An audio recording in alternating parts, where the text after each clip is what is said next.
Finna be using a what is it? 7-round liner and a 13 mag. I ain't gonna lie, I use that for almost everything. That's basically all I got. Unless I'm doing something like super big or a rare occasion where I'm doing something pretty small, I'll switch up, but I go mostly 7 and 13 for everything.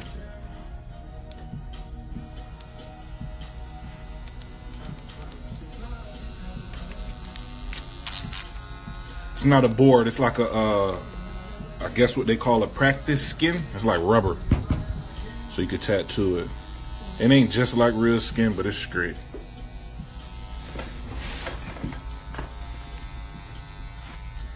Yikes.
Hold on, I gotta get some good light. Hold on.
No, you could create a different line, and it's not a single. I mean, I guess you could refer to it as that, but it's a liner.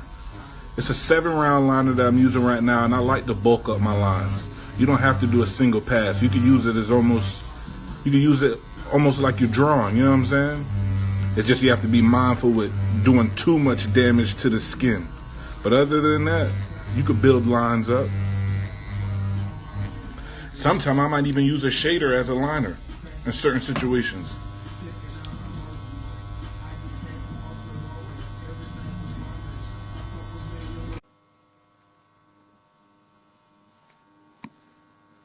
Trying to figure out how to join live. There we go. Yo, bro, what's good? What's going on, my G? Oh, you in the lab? Yeah, I got a cover-up piece I'm trying to do. Can you cut it down for 1 second? Yeah, you better than me. I hate cover-ups, dog. Yeah, I love doing cover-ups. But the people were asking you a lot of questions yesterday or the other day when you was going on live. Yeah, I know. It was hard for me to kind of pay attention to that and tattoo. It wasn't as easy as I thought it was going to be. So I think this will be kind of easier. Yeah. So I'm gonna ask you a couple questions for the people that might have, you know what I'm saying? Questions and I have questions also, so they probably have answers for the questions they have. So the first question was, some people say what size liners you use. You said 7 liners, and what size mag shaders do you use? I use 13 mostly for everything. Sometimes I'll go to a 15, but that's mostly because of the size of the pieces that I do. You know what I'm saying? Yes, for detailed work. Yeah, but to be honest, at first I used to use 7 mags for almost everything, but then I bulked up an 11, and I realized the bigger the mag, the easier it is to get smoother shading. You get what I'm saying? Correct. I use 15, so I understand what you mean. I only use 15s, even if it's a small piece. Yeah, it's a lot easier to maneuver, dog. Yeah. Question. This is the question I had yesterday. Your gray wash, like for as how you did the loyalty and the shades of grays. Do you even dilute it? How do you do your gray wash? I ain't gonna cap to you too. I kind of got innovative with that too. At first, I used to do like 3 different caps. I'll do a cap with all black, then I'll do a cap with like half black, and then I'll do a cap with a quarter of black, and then I'll dilute it. You can either use like purified water, you can use witch hazel, or it sounds crazy, but you can use alcohol too. Yeah, it sounds crazy, but some people do. Yeah, but to be honest, ink already has alcohol in it. You know what I'm saying? So it ain't as crazy as it really sounds. Because you have to sterilize the ink. It sounds crazy, but everything has to be sterilized. But right now, lately, I've been doing just 1 cap, all black, and then I'll do a half cap. I mostly rely on like my hand speed for different tones. You get what I'm saying? And pressure, correct? Yeah, but if I'm working on lighter skin, I'll go back to like the 3 tones and kind of toggle between all 3 of them. So give you that depth you want. Exactly. Okay. Let me see if one more question I'm gonna give before I let you go back and do what you're doing. How long how long did it take you to practice on the practice skin? For as I use practice skin 2 times in my whole career, and I don't like it. As it doesn't give me the same effect as the skin would. Right. It doesn't give you the same, like it's not the same texture. It's definitely not like skin at all. It's more like tattooing a rubber tire. But it still gives you a feel for the machine in your hand. But as far as if you're new to tattooing and you're trying to get a better feel for how skin is, I'd probably use like an orange, to be honest. Because using it for demonstration purposes. But I get what you're saying.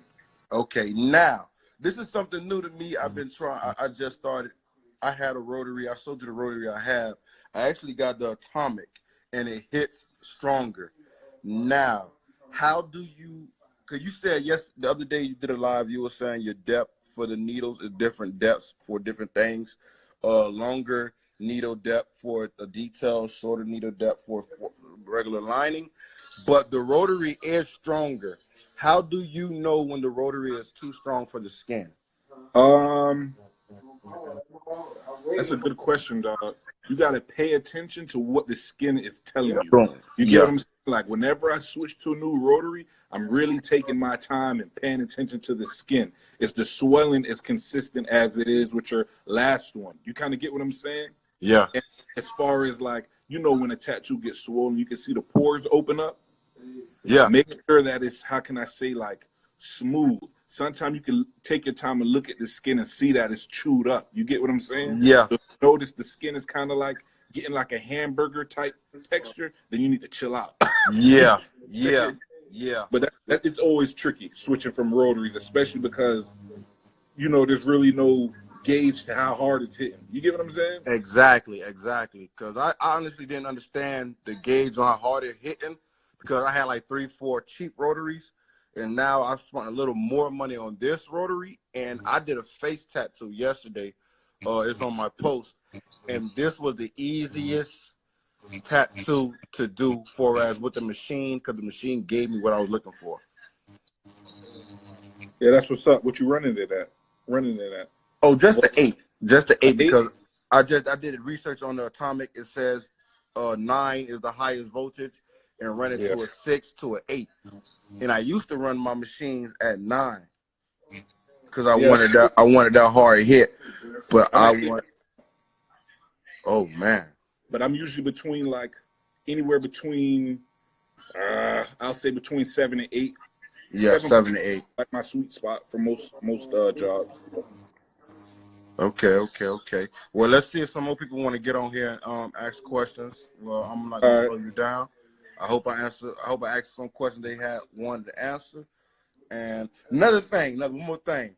You tattoo, when I say tattoo dirty, I don't mean tattoo dirty means physically, literally, but us tattooers know what we're talking about. Meaning, you don't clean your needle out for switching the shades. Do you just sling ink? Are you careless about how much ink is on your needle before you switch tones to the areas of the tattoo? As far as shading, yes. As far as shading, I'm just dipping. I'm not cleaning it out because I might do like, let's say I might hit black, boom, I'll hit straight black, and I'll get my dark tones here. And even though I have only black out now, if I had a half, I'll dip into the half, and that'll dilute the black that I already have and kind of help with giving me that gradients. And then I'll dip in the tone again and keep going. It'll help keep going. You get what I'm saying? One more thing. One more thing before I go. They have to know how important is whip shading, packing shading, the figure eights. Like right now, you're doing the whip. Like I think you should explain like like when you did the eye, you should explain what techniques you're going with the shade. Yeah, what you're saying. Like as far as the darks, you know, I'm doing small circles most of the time. Mm-hmm. Then just to pack that color in, and then when I'm shading, like you said, I'm whipping. And as I'm whipping, I'm kind of bringing the needle out of the skin also. Of course. You get what I'm saying? So you won't rip the skin?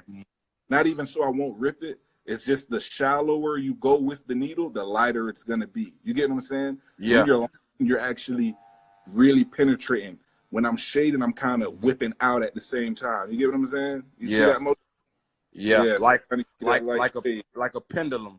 Yeah, exactly like that. One more thing. Do you have any recommended YouTube videos that you watched and can recommend to some artists? Man, I ain't gonna cap, man. A lot of stuff on YouTube, I ain't gonna say it's useless, but I kind of had to build off of just what I was watching. And that's why I feel like I'm kind of obligated to put better content out there because people need it, dog. And I ain't selfish, you know what I'm saying? I feel like there's room for everybody to eat, you know what I'm saying? But nah, a lot of the YouTube videos don't really nothing, dog. So, well, I think they did have some on there, but again, some people paid to get it off. What did you like? What did you look at? The first couple videos I watched was Steven Soto.